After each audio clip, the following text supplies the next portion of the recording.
வேர்ட்ப்ரெஸ்ல website create பண்ணுறதுக்கு முன்னாடி பேசிக்காக தெரிஞ்சுக்க வேண்டிய மேண்டேட்ரி செட்டிங்ஸ் என்ன அப்படிங்கிறது தாங்க இந்த வீடியோவில் பார்க்க போகிறோம். வேர்ட்ப்ரெஸ் டேஷ்போர்டில் இருக்கக்கூடிய மேண்டேட்ரி செட்டிங்ஸ் ஒவ்வொன்றையும் நான் சொல்கிறேன், நீங்கள் நோட் பண்ணிக்கோங்க. And next time website create பண்ணுறதுக்கு முன்னாடி இந்த விஷயமெல்லாம் இம்ப்ளிமெண்ட் பண்ணியிருக்கீங்களா அப்படிங்கிறத செக் பண்ணிக்கோங்க. இந்த சேனலுக்கு ஃபர்ஸ்ட் டைம் வரீங்கன்னா என் பேர் லாவண்யா. வேர்ட்ப்ரெஸ் வெப்சைட் ரிலேட்டடாக வீடியோ போஸ்ட் பண்ணிருக்கேன். மறக்காமல் சப்ஸ்கிரைப் பண்ணுங்கள், உங்கள் ஃப்ரெண்ட்ஸுக்கும் ஷேர் பண்ணுங்கள். இதுதாங்க வேர்ட்ப்ரெஸ் டேஷ்போர்ட். வேர்ட்ப்ரெஸ் டேஷ்போர்டில் நிறையா செக்மெண்ட்ஸ் இருக்குது. இது டூல்பார் அப்படின்னு சொல்லுவாங்க. இது மெயின் நேவிகேஷன். இது ஒர்க் ஏரியா அப்படின்னு சொல்லுவாங்க. அண்ட் இது லாக் அவுட் பண்ணுறதுக்கான ஃபங்க்ஷனாலிட்டி கொடுத்துருப்பாங்க. ஸோ லெஃப்ட் ஹேண்ட் சைடில் இருக்கிறது பார்த்திங்கன்னா மெயின் நேவிகேஷன். இதில் தான் நிறையா ஆப்ஷன்ஸ் அவைலபிளாக இருக்கும். இது பார்த்திங்கன்னா டூல்பார். இது குயிக் ஆக்சஸுக்காக கொடுத்துருப்பாங்க. இப்போது இதில் இருக்கக்கூடிய ஒவ்வொரு ஆப்ஷனையுமே நம்ம பார்க்கலாம். ஃபஸ்ட்டு இங்கே இருக்க டேஷ்போர்டு எடுத்துப்போம். டேஷ்போர்டு அப்படின்னா இது எதுக்காக மெயினாக யூஸ் பண்ணுறாங்க அப்படிங்கிறதே நிறையா பேருக்கு தெரியாது. நிறையா பேர் இந்த செக்மெண்ட்டை யூஸ் பண்ணுறதே கிடையாது. ஸோ ஒரு குட் ப்ராக்டிஸ் என்ன, உங்கள் வெப்சைட்டை நல்லா மெயின்டைன் பண்ணணும் அப்படின்னா இந்த டேஷ்போர்டை க்ளீனப் பண்ணி வச்சுக்கலாம். ஸோ அதுக்கு இங்கே ஸ்க்ரீன் ஆப்ஷன்ஸ் அப்படின்னு அவைலபிளாக இருக்கும். இதில் போயிட்டு வெல்கமை தூக்கி விட்டுருங்க. வேர்ட்ப்ரெஸ் ஈவெண்ட்டை பற்றி நம்மளுக்கு தெரிய வேணாம். குயிக் டிராஃப்ட் உங்களுக்கு வேணும்னா வச்சுக்கலாம். ஃபார் எக்ஸாம்பிள் நீங்கள் ஒரு பிளாகிங் வெப்சைட் வச்சுருக்கீங்க. குயிக்காக நான் ஒரு டிராஃப்ட் இந்த டாப்பிக்கில் நான் போடலான்னு உங்களுக்கு திடீர்னு ஸ்ட்ரைக் ஆகுது. அதை ஒரு டிராஃப்டாக பண்ணி வைக்கணும், இல்லை உங்கள் டீமுக்கு இந்த டிராஃப்ட் நான் பண்ணி வைக்கணும் அப்படின்னு நினச்சிங்கன்னா இந்த செக்மெண்ட் வச்சுக்கலாம். இல்லைன்னா அதை தூக்கி விட்டுறலாம். ஆக்டிவிட்டி ரீசெண்டாக என்னென்ன ஆக்ஷன்ஸ் இதில் நடந்திருக்கு அப்படிங்கிற ஆக்டிவிட்டி பார். ஸோ இது யூஸ்ஃபுல்லாக இருக்கும், இருந்துட்டு போகட்டும். அண்ட் அட் அ கிளான்ஸ் எவ்வளோ பேஜஸ் வச்சுருக்கீங்க, எவ்வளோ போஸ்ட் போட்டிருக்கீங்க அப்படிங்கிறது. ஒரு பிளாகிங் வெப்சைட் வச்சுருக்கீங்க, உங்கள் வெப்சைட்டில் நிறையா பேஜஸ் இருக்குது அப்படின்னா இது ரொம்ப யூஸ்ஃபுல்லாக இருக்கும். இதை நீங்கள் வச்சுக்கலாம். சைட் ஹெல்த் ஸ்டேட்டஸ், ஏதாவது ப்ளகின் அப்டேட் பண்ணுமா, ஏதாவது கிரிட்டிக்கலாக இருக்கா அப்படிங்கிறது எல்லாமே நம்ம செக் பண்ணுறதுக்கு யூஸ்ஃபுல்லாக இருக்கும். இதை நீங்கள் இங்கேயும் வச்சுக்கலாம், இல்லை வேணான்னா ரிமூவ் பண்ணிக்கலாம். அந்த அப்டேட்ஸுங்கிற இடத்துல அந்த கவுண்ட் பீரியடிக்காக கொடுத்துருப்பாங்க. ஸோ அதை பார்த்தும் நம்ம ஐடென்டிஃபை பண்ணிக்கலாம். பர்சனலாக நான் அதை அன்செக் பண்ணிட்டுருவேன். அண்ட் எலமெண்டா ஓவர்வியூ, இது நம்மளுக்கு தேவையில்லை. WP ஃபார்ம்ஸ், உங்கள் வெப்சைட்டில் ஒரு ஃபார்ம் வச்சுருக்கீங்க, அதில் யாராவது யூசர்ஸ் டீட்டெயில்ஸ் ஃபில் பண்ணுவாங்க அப்படின்னா இந்த செக்மெண்ட் வச்சுக்கலாம். யாராவது ஃபார்ம் சப்மிட் பண்ணால் உங்களுக்கு இங்கே நோட்டிஃபிகேஷன் கிடைக்கும். இல்லை எனக்கு எதுவும் தேவையில்லை அப்படின்னா நீங்கள் ரிமூவ் பண்ணிக்கலாம். பேசிக்காக at a clans and activity ரொம்ப ஹெல்ப்ஃபுல்லாக இருக்கும். ஸோ இதை நீங்கள் ஈஸியாக ட்ராக் பண்ணி இந்த மாதிரி அலைன் பண்ணி வச்சுக்கலாம். ஸோ இந்த இடத்துல பார்த்தீங்கன்னா ஃபஸ்ட்டு லாகின் பண்ணோன்னே என்னென்ன விஷயங்கள் நீங்கள் மெயினாக பார்க்கணும் அப்படிங்கிறத இங்கே ஐடென்டிஃபை பண்ணிக்கலாம். அடுத்தது அப்டேட்ஸ் அப்படின்னு இருக்கும். இந்த செக்மெண்ட் ரொம்ப இம்பார்ட்டன்ட். நம்ம வெப்சைட்டில் என்னென்ன தீம் யூஸ் பண்ணியிருக்கோம், என்னென்ன ப்ளகின்ஸ் யூஸ் பண்ணியிருக்கோம், இதுக்கெல்லாம் எது அப்டேட்ஸ் அவைலபிளாக இருக்குது அப்படிங்கிறது இங்கே காட்டுவாங்க. நீங்கள் பீரியாடிக்காக உங்கள் ப்ளகின் தீம் அப்டேட் பண்ணாமல் விட்டிங்கன்னா கொஞ்ச நாள் கழித்து உங்கள் வெப்சைட் வேலை செய்யாமல் போயிடும். அதுக்கப்புறம் எந்த ப்ளகின்னால் வேலை செய்யலை அப்படிங்கிறத ஐடென்டிஃபை பண்ணி நீங்கள் ஃபிக்ஸ் பண்ணணும். அது கொஞ்சம் பெரிய ப்ராசஸ். அதுக்கு சிம்பிளாக நீங்கள் வெப்சைட்டை எப்போவுமே அப்டேட்டடாக வச்சுக்கிட்டிங்கன்னா பிரச்சனை இல்லை.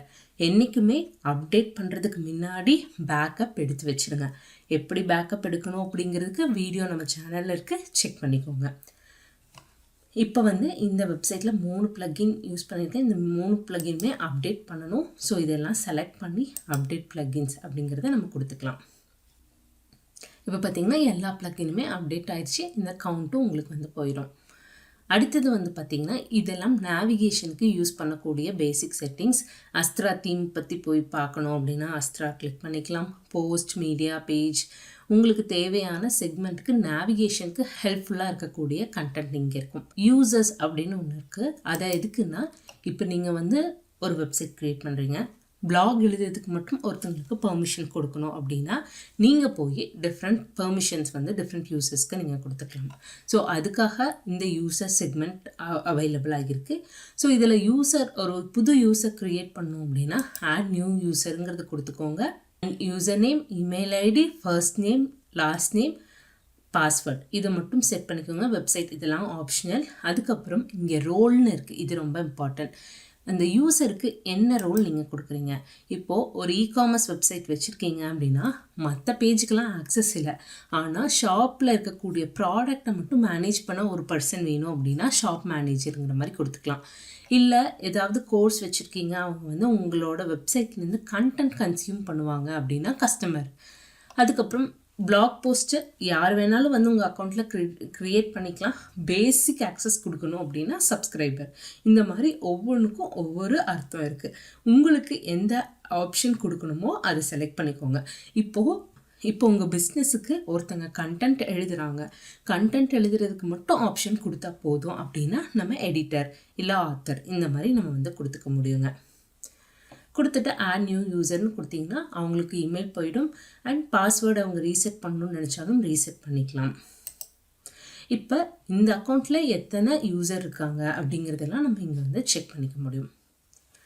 அடுத்தது வந்து பார்த்திங்கன்னா டூல்ஸுங்கிறது வந்து இந்த வெப்சைட்டில் இருக்க கண்டென்ட்டை இம்போர்ட் அண்ட் எக்ஸ்போர்ட் பண்ணுறதுக்கு மெயினாக யூஸ் பண்ணுவோம். அண்ட் சைட் ஹெல்த்தை பற்றி கண்டுபிடிக்கிறதுக்கு இங்கே நம்ம யூஸ் பண்ணுவோம்.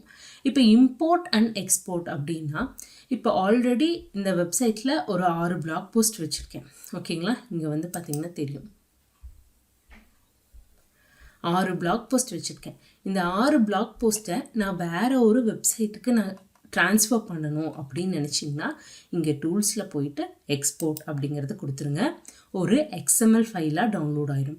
இதில் எக்ஸ்போர்ட் பண்ணும்போது என்னென்ன கண்டென்ட் நம்ம எக்ஸ்போர்ட் பண்ணலாம், இப்போ post, page, landing page, templates, so என்னென்ன விஷயங்கள் இந்த வெப்சைட்டில் இருக்கோ அதெல்லாம் நம்ம செலக்ட் பண்ணிக்க முடியும். இப்போ போஸ்ட் அப்படிங்கிறத செலக்ட் பண்ணிக்கலாம், இல்லை இன்கேஸ் மீடியா நீங்கள் இது பண்ணணும்னா மீடியா அப்படிங்கிறதையும் நீங்கள் செலக்ட் பண்ணிக்கலாம். பேஜஸ், இதில் என்னென்ன பண்ணுமோ எல்லாமே நீங்கள் கொடுத்துட்டு டவுன்லோட் எக்ஸ்போர்ட் ஃபைல்னு கொடுத்தீங்கன்னா ஒரு XML ஃபைலாக உங்களுக்கு டவுன்லோட் ஆகிடும். அண்ட் எந்த வெப்சைட்டில் போய் நீங்கள் அந்த கண்டென்ட்டை இம்போர்ட் பண்ணணுமோ இங்கே போய்ட்டு இம்போர்ட் அப்படிங்கிறது கொடுத்துருங்க. அண்ட் உங்கள் கண்டென்ட்டை வேர்ட்ப்ரெஸ்ஸில் ரன் இம்போர்ட்டர் அப்படிங்கிறது மூலமாக நீங்கள் உங்கள் கண்டென்ட்டை இம்போர்ட் பண்ணிக்கலாம். இதே மாதிரி பர்சனல் டேட்டா, இப்போ நிறையா உங்கள் வெப்சைட்டில் நிறைய யூசர் இருக்காங்க, ஒரு இகாமர்ஸ் வெப்சைட் வச்சுருக்கீங்க, அதில் நிறைய யூசர் இருக்காங்க, அந்த யூசர் டீட்டெயில்ஸ் எல்லாம் உங்களுக்கு வந்து எக்ஸ்போர்ட் பண்ணுறதுக்கு இந்த இது ரொம்ப ஹெல்ப்ஃபுல்லாக இருக்கும். அடுத்தது வந்து பார்த்திங்கன்னா செட்டிங்ஸ். இதில் பேசிக் செட்டிங்ஸ் வந்து கண்டிப்பாக நம்ம பண்ணணும். இந்த வெப்சைட்டோட டைட்டில் என்ன, இந்த வெப்சைட்டோட டைட்டில் டேக்லைன் என்ன அப்படிங்கிறதெல்லாம் இங்கே நீங்கள் கொடுத்துக்கலாம். And WordPress address, site address, இது எக்காரணத்துக்குன்னும் இந்த 2 வேல்யூ சேஞ்ச் பண்ணிடாதீங்க. பண்ணிங்கன்னா மறுபடியும் உங்கள் ஹோஸ்டிங் ப்ரொவைடரில் போய் தான் நம்ம வந்து இது ரீசெட் பண்ண முடியும். அண்ட் அட்மினிஸ்ட்ரேட்டர் இமெயில் ஏதாவது மாற்றணும் அப்படின்னா நீங்கள் இங்கே மாற்றிக்கலாம். டிஃபால்ட்டாக ஒரு யூசர் உங்கள் வெப்சைட்டில் க்ரியேட் பண்ணுறாங்கன்னா அவங்களுக்கு என்ன ரோல் கொடுக்கணும் அப்படிங்கிறத நீங்கள் இது பண்ணிக்கலாம். அண்ட் உங்கள் வெப்சைட் மேஜர் லாங்குவேஜ் என்ன, இங்கிலீஷ்னால் இங்கிலீஷ் வச்சுக்கலாம், தமிழ்னால் தமிழ் வச்சுக்கலாம், இல்லை ஹிந்தியில் நீங்கள் வெப்சைட் பிளாக் போஸ்ட் ரெடி பண்ணிங்கன்னா ஹிந்தி அந்த மாதிரி வச்சுக்கலாம். And time zone, date format, இப்போது யூஎஸில் ஒரு டேட் ஃபார்மேட் ஃபாலோ பண்ணுவாங்க, இந்தியாவில் ஒரு டேட் ஃபார்மேட் ஃபாலோ பண்ணுவாங்க. உங்கள் மேஜர் ஆடியன்ஸ் எங்கே இருக்காங்களோ அதுக்கேற்ற மாதிரி ஒரு டேட் ஃபார்மேட் வச்சுக்கோங்க. And time format also. And week starts on, இந்தியாவில் தான் வந்து மண்டே டு ஃப்ரைடே, ஆனால் ஒரு சில ஏரியாவில் வந்து ஃப்ரைடே வந்து லீவாக இருக்கும். ஸோ அந்த மாதிரி நீங்கள் இருக்கக்கூடிய கண்ட்ரியில் டிஃப்ரெண்ட் வீக் ஸ்டார்ட் டே இருந்துச்சுன்னா அதையும் நீங்கள் வந்து மாற்றிக்க முடியும். அண்ட் இதெல்லாம் cash, default cash, normal level 2 அப்படிங்கிறது கொடுத்துருக்காங்க. அண்ட் இதை சேவ் சேஞ்சஸ், இதில் நம்ம பெருசாக எதுவும் சேஞ்ச் பண்ண மாட்டோம். இதில் சைட் டைட்டில் அண்ட் டேக்லைன் மட்டும் நம்ம சேஞ்ச் பண்ணுற மாதிரி இருக்கலாம். இதுதான் ரீடிங் செட்டிங்ஸ். இதில் ஒரு மேண்டேட்ரி செட்டிங்ஸ் இருக்குது. இது என்னென்னா ஸ்டாட்டிக் பேஜ், இங்கே வந்து ஹோம் பேஜாக எது டிஸ்பிளே பண்ணுவோம். இப்போ வந்து பார்த்திங்கன்னா ஹோம் பேஜ் இது தான். ஹோம் பேஜில் வந்து நான் க்ரியேட் பண்ண இந்த பேஜ் தான் ஹோம் பேஜாக இருக்குது. அது எங்கே டிட்டர்மைன் பண்ணுறோம்னா இங்கே பண்ணுறோம். இப்போ ஏன்னா வெப்சைட்டில் நம்ம நிறையா பேஜ் க்ரியேட் பண்ணுவோம். இங்கே home page, about page, service page, gallery. இப்போ இந்த ஹோம் தான் ஹோமாக இருக்கணும் அப்படின்னு டிசைட் பண்ணுறது இங்கே தான். இங்கே ஹோம் பேஜ் ஹோம்னு செலக்ட் பண்ணுங்கள். இன்கேஸ் வேற ஒரு ஹோம் பேஜ் க்ரியேட் பண்ணுறீங்க அப்படின்னா ஹோம் 1 வச்சுருந்தீங்கன்னா அந்த ஹோம் 1ங்கிறது இங்கே நீங்கள் செலக்ட் பண்ணிக்கலாம். இது மெயினாக எந்த சினாரியோவில் யூஸ்ஃபுல்லாக இருக்கும்னா, ஒரு பிஸ்னஸ் வச்சுருக்கீங்க, அதுக்கு டிஃப்ரெண்ட் தீம்ஸ் நீங்கள் வந்து மாற்றிக்கிட்டே இருக்கணும் அப்படின்னா இந்த மாதிரி home 1, home 2, home 3 different home screen வச்சுக்கிட்டு இந்த இடத்துல நீங்கள் வந்து மாற்றிக்கலாம். ஒரு நாள் ஒரு ஹோம் பேஜ், இன்னொரு நாள் இன்னொரு ஹோம் பேஜ், அந்த மாதிரி லைக் உங்கள் வெப்சைட்டவே டிஃப்ரெண்ட் வியூவில் நம்ம வந்து காட்டலாம். ஸோ அதுக்கு வந்து யூஸ்ஃபுல்லாக இருக்கும். அண்ட் போஸ்ட் பேஜ் அப்படிங்கிறது வந்து ஏதாவது பிளாகிங் பேஜ் வச்சுருந்தீங்கன்னா அந்த பிளாக் பேஜை ரிலேட் பண்ணிக்கலாம். ஸோ ரிலேட் பண்ணி விட்டுட்டோம்னா அந்த பிளாக் பேஜில் நம்ம பப்ளிஷ் பண்ணக்கூடிய எல்லா போஸ்ட்டுமே அங்கே டிஸ்பிளே ஆகும். ஸோ இந்த 2 செட்டிங்ஸ் ரொம்ப இம்பார்ட்டண்ட். இன்கேஸ் நீங்கள் பிளாகிங் தான் வச்சுருக்கீங்க, எனக்கு ஹோம் பேஜ்லேயே அதுதான் காட்டணும், லேட்டஸ்ட் போஸ்ட் மட்டும் காட்டினா போதும் அப்படின்னு நினச்சிங்கன்னா யுவர் லேட்டஸ்ட் போஸ்ட் அப்படின்னு வச்சுக்கோங்க. இப்போ ஃபார் எக்ஸாம்பிள் இதை சேவ் சேஞ்சஸ் கொடுக்குறேன். இங்கே நம்ம ரெஃப்ரெஷ் பண்ணி பார்ப்போம். பார்த்திங்களா, போஸ்ட் மட்டும் டிஸ்பிளே ஆகுது. ஸோ நம்மளுக்கு வேணுங்கிற பேஜை நம்ம ஹோம் பேஜை செட் பண்ணிக்க முடியும். இதில் போயிட்டு ஹோம் அப்படிங்கிறது கொடுத்துடலாம். அண்ட் போஸ்ட் பேஜுக்கு பிளாக் பேஜ் இல்லை, அதனால் ஃப்ரீயாக விட்டுறலாம். இப்போ சேவ் சேஞ்சஸ் கொடுத்துருங்க.